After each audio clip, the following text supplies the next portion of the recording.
Hello and welcome to another crochet tip tutorial. So this will be a super quick tutorial, just a couple of minutes, and we will be looking at how to make the knotless chain. So this is a technique which is perfect if you are troubled by the bulky knot of your foundation chain. This technique is super easy and you'll be wondering why you didn't know about this before.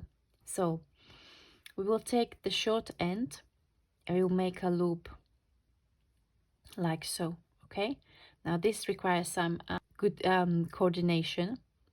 So you've got the short end here, you make a loop and you hold onto the cross with your thumb or however you are holding your yarn. So you're going to take your crochet hook and go into that loop.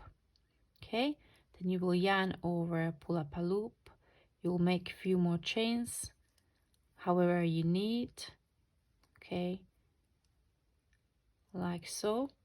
Then look what happened. You just gently pull on the loose end and voila, look at this, how nice and neat this looks.